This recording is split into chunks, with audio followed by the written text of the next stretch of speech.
Friend does what? They walk you through it, but you still have to decide. Can your friend launch you out of your decision? Nope. They can't. Listen, I've had frustrating friendships like that. I've probably also been a frustrating friend to some of my friends. When you can't comprehend, they sit with you and they just let you know that they're there. So God's silence in your moments of sorrow is not silence, it's comfort. Welcome to part 4 of our faithfulness series, and today we're touching on be a friend to God. Okay, and so quick recap. Part 1, be a child. Part 2, be transparent. Number 3, be patient. Okay, number 4, be a friend. And this comes directly from what God repeatedly says about, in John 15 he says the greatest thing that you could do is lay down your life for a friend. He says that if you follow my commands, I call you my friend, right? And so I'm going to break this down very simply to you. Be a friend to God. What does that look like practically? Okay. It looks like, what would you do with your friend, right? Your friend wants to go to the park. You don't want to go to the park, but you want to make your friend happy. You want to still spend time with them and you want to enjoy the time you're having, right? So your friend wants to go to the park. You don't want to go to the park. Somebody's got to compromise. Do you understand? And so you go to the park, and even though you didn't want to go, you see them so joyful. You end up really enjoying your day, right? And that's what it is. You lay down your life for one another, meaning that there's a consistent push and pull. Like, I know a lot of the times that when we're walking with God, we don't think that God gives us a push and pull back, but He does. He does. Because God knows how you're going to feel even of the day.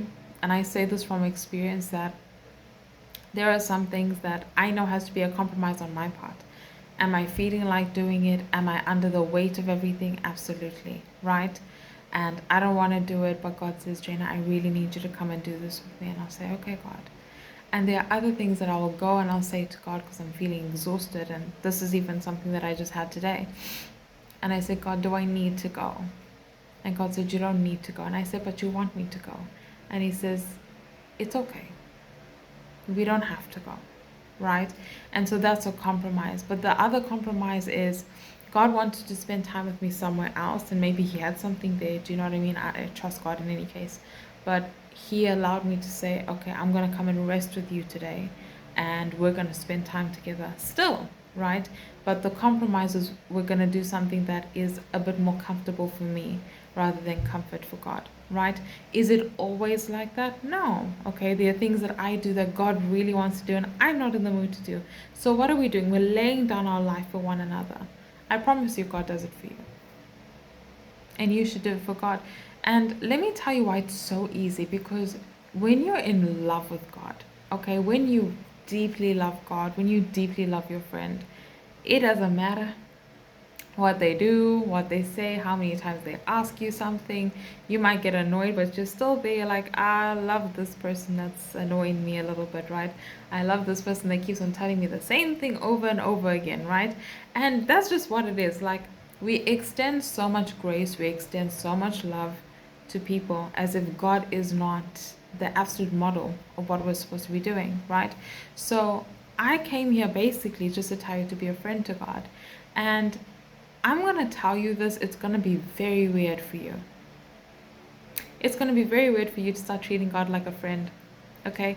Because the religiousness that comes in Christianity, the religiousness that they teach you in church is to do an order by order by order by order. But God gives a great example about friendship, right? He says, iron sharpens iron. He says that the wounds, right? The wounds in Proverbs, the wounds that come from a friend are good for you.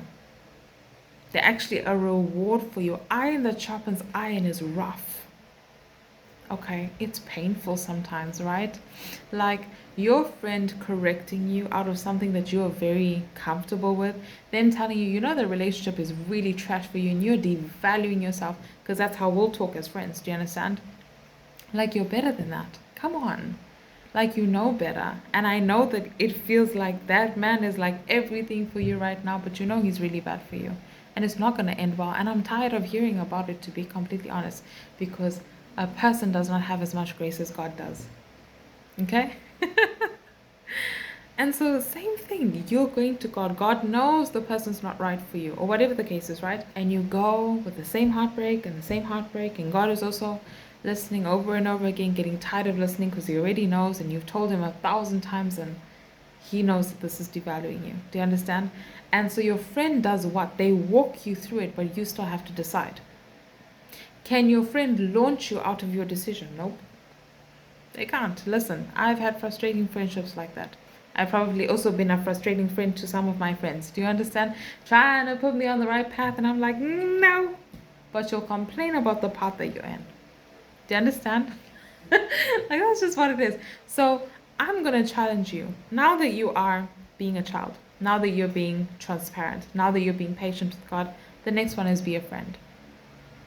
So it is very simple, but like I'm saying, it's going to be so weird for you because it's going to challenge every religiousness out of you, okay? But this is the way that you build faithfulness, you build intimacy, okay? So very practically, how do you treat a friend? I mean your best friend. I mean the one that is your ride or not die, okay? We're not dying. Let's not bind ourselves by our words, but you know what I mean, right? You want to call them every time something good happens. You want to tell them when you're feeling frustrated so that they can, kind of be with you in that moment and then say everything's okay, whatever. Do you understand? Like everything that goes on, you almost kind of want to share it with them. In the evening, you want to go out for ice cream with them. You want to go for a walk with them. You want to go to the cafe with them. You want to spend time with them. Do you understand? You want to put on your favorite movie and talk to them throughout the movie. Okay, and ruin the movie in a way, but you're building memory. Take that to God. Okay, practically. Okay, I go for walks with God. I go to the cafe with God. I go everywhere with God. Okay, and I'm not saying it in the sense like, yeah, God is everywhere. No, I'm intentional about it. Intentional. Because a bad friend, in my opinion, yeah, a bad friend is one that tells you, let's go somewhere together, and then you stay on your phone. What did you call me here for? Do you understand? Like, everybody who knows me, if I'm spending time with you, my phone is down. By any means, I might pick it up just to check, okay, if anything's important or check the time, but down. Okay? Literally. Because I'm coming to spend time with you. I want attention. And I want your attention also, okay? Like, I want you to give me attention. I'm going to give you attention right back. Otherwise, what did you come with me for? To sit on our phones. I hate that. There is nothing that makes me... And sometimes I do it with God. Sometimes I'll go to the cafe with God. And it's my compromise, right? I'm not really wanting to go. We go. And so my compromise out of it, not necessarily my compromise, but my bad attitude in being at that place is now we're finally gone. I'm feeling okay, God, we're gone. And then I'm on my phone. Instead of sitting and talking to God. Now, it's going to be very strange if you go, obviously, and you're talking out loud and stuff, but you don't have to talk out loud. Do you understand? Like, I sit with God at the cafe, God will literally sit opposite me. Okay? God will say, it's such a nice day, isn't it? And then I'll start looking around. I'm like, it really is such a nice day. If you actually see me on a regular, if you've ever seen me standing in the bus, walking, waiting at a bus stop, wherever I am, even at a cafe, and I'm sitting alone, and I'm laughing, and there's nothing to laugh about. God and I are chatting. God and I are talking, okay? Listen, people are not really paying that much attention to you. It's not like you're screaming at God, do you understand? You can be sitting like this and saying, it would be so nice to see like a beautiful sunset today. God, do you think that we're going to like manage to catch a sunset? Okay? Like you can talk to God about anything. You can talk to God about anything. Okay? He said pray about everything. Okay? Pray is another word for talk. Pray is another word for talk. Okay? Now your friend doesn't really keep you in your obliviousness. They don't keep you in your delulu, your delusion. Okay? God's always going to found you in truth. But what he is going to do is spend time with you. God's going to be a friend to you. God's going to sit with you when you're in a really bad situation and maybe not say anything, but their presence is going to be there. Can you believe it? Okay? God will walk with you by your side while you are not really feeling it and be a supportive friend and say, you got this. Come on, let's go. Speed it up. Okay? Because he's being a friend. Like, he's being a friend. Okay? And so you're going to learn it by actively activating it. So you want to go for coffee or whatever you like to do. You want to go bowling, you want to whatever. You want to go for a hike, you want to go to the beach. Okay? Or you want to watch a movie. You want to cook. God, let's intentionally cook together. God has even told me a recipe. He's taken me step by step, told me, cut that much, stop cutting this, that's enough. Literally, because I asked him, God, can you help me make this dish? And I don't want to use a recipe I know, so do you think that you could come and give me a recipe? And God took me through. I never finished it. I was a little bit impatient, part 3. I was lacking in patience. So halfway through, I ended up just hoying the things that I thought and finishing because I was hungry. Right? Does your friend get so angry at you? No, they're a little bit annoyed. Like, you asked me for help, right? That they're going to sit with you. They're going to eat with you. It's going to be swept under the rug. This also really helps in your walk to stop dealing with so much shame and guilt. Okay, it really helps when you come into the forgiveness route because you're going to make mistakes. God is still Lord, even though He's your friend. Do you understand? He's still Lord over all. So you make errors, and God's not offended at your errors. I mean, the reason that God requires from us is so that we benefit. God's not benefiting from us. Do you understand? Like, God is in a league all by himself. He created everything. The guidelines, the boundaries that he puts in place, the reason he tells you, stop this, stop hanging with this person, da da da da da, is not for him. It's for you. God consistently cares more about you than you would ever imagine. He's never really regarding himself. It's the whole victory of the cross. If God really was worried about himself upon the cross, he wouldn't have taken upon the cross. He didn't have to. But he laid down his life so that we could be with him. He laid it down for a friend even before we became friends. Do you understand? Like, that's just what it is. I know it's much easier because we find it easier to sit with a person or be in the kitchen with somebody or walk with somebody and talk to them and enjoy it. But God is realer than any person. He is the creator. So it's going to be weird when you try. You're going to feel like, I think I'm sort of like a crazy person here talking in the room by myself. But you're not alone, right? You know that. But what you're doing is you're commanding your body to almost come into the system of God. Like, you're talking and then all of a sudden you kind of, you worry. You're like, maybe I'm kind of going a little bit crazy here. Maybe I should just kind of stick, because for you to become comfortable makes you unfamiliar in your current comfortability. Okay, for you to become comfortable in something unfamiliar has to take you out of the comfortability of your familiarity. Okay, I hope that makes sense. For you to become comfortable in something that is new, brand new, you're not comfortable, you don't do it right, you're going to want to come back to comfort. But for you to get there, you have to be uncomfortable in your comfort. So you become unfamiliar with it. So you're going to feed it. Like, if you're talking to God, you're enjoying a movie with God, you make a joke, you're like, maybe I can't make these jokes with God. Like, Baba, kurabasa, it's okay. Right? God doesn't laugh at every joke, but God also does laugh at jokes, and God cracks jokes. I'm telling you now, God has made me laugh. He has made me laugh. I'm like, wow. Okay, God. I'm like, that's hilarious. I'm telling you, right? Times where I kind of get into my spot. If you're like a very good friend of mine and you know me from back then, I'm like a comedy show. I'm hilarious. I'm telling you, okay? I can literally be bursting up into song, do some really weird dance moves, and then act normal. I'm telling you, right? And I do that sometimes even. And I'm walking through the house, I just have like so much joy, and it's like my body can't contain the joy, so I have to do something really expressive, so it'll be like a really weird dance move or really whatever. Okay, and in that moment I laugh at myself and I'm like, God, you must be laughing at me.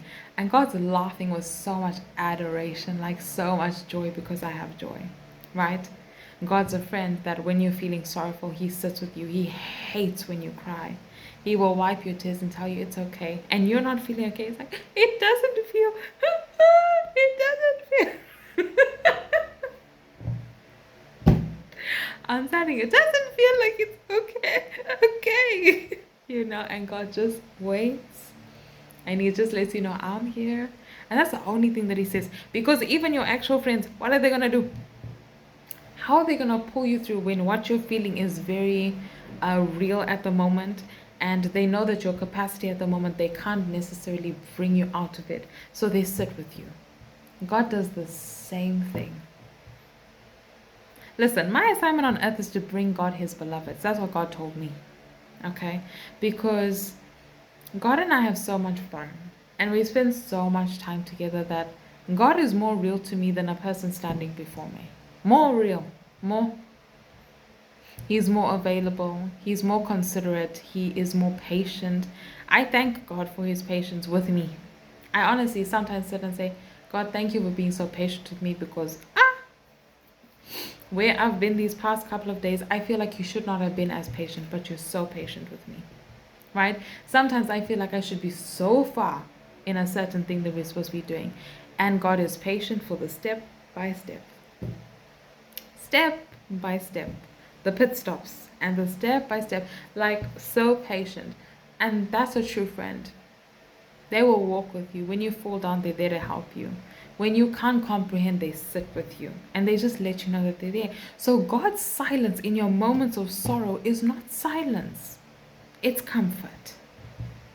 It's comfort. Listen, for a couple of days now, because I've been having a rough couple of days, so I apologize for how long it's taken me to upload this video and actually record it. God every day kept saying to me, Jaina, don't be afraid. And every time he'd say, don't be afraid, I'd burst out in tears. And the thing is, in the moment, am I feeling afraid? No, I don't even know that it's there. But God knows, right? And when you would say that, there's somewhere that I'm not feeling secure. So God's telling me, don't be afraid. No, I'm here, right? And because, as a prophet of God and stuff like that, right, it's really maintained also with your sight, your senses and stuff like that, right?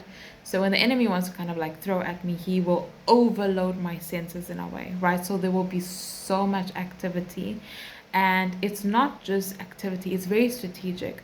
So it's almost hard for me to concentrate my sight and everything. So but God and I go through it. So God will say, look for me. I'm seeing nonsense before me, darkness, creatures, all these things jumping around, everything. And I can't locate God. Do you understand? Like, God is within me. And sometimes I'm wanting to see God outside, and I'm like, Holy Spirit, I know you're within me. God says, I'm here, I'm here, I'm here. Where is He? Inside, right? We're at the temple of the Holy Spirit. And I'm just giving you this example quickly, right? And God says, look for me. And I'm looking for the beam of light, because God is literally light. And if I can't find Him, do you understand? Because I'm searching. Jaina, can you believe that you're already with me? Okay? When you, how do I put it, Holy Ghost? When your friend is available, but they don't feel like they're available to you, and maybe you're feeling whatever you're feeling the distance, can you believe that they still absolutely care for you? That they are absolutely your number one best supporter, even if you're not feeling it in the moment, right? That's true friendship. This is a true love that creates, But God always shows up. Like, God amazes me. He amazes me. So every time these past few days, God tell me, don't be afraid, and then I burst out crying. And I'm like, what exactly is fear trying to tempt me with? Like, I don't get it. Like, I can't see it. Why? Because of the great influx. Do you understand? But it is what founding on truth. Jaina, do you believe that I'm with you? Can you trust what we have prayed and declared?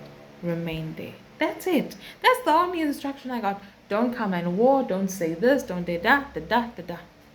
Just, this is a true friend. Do you understand?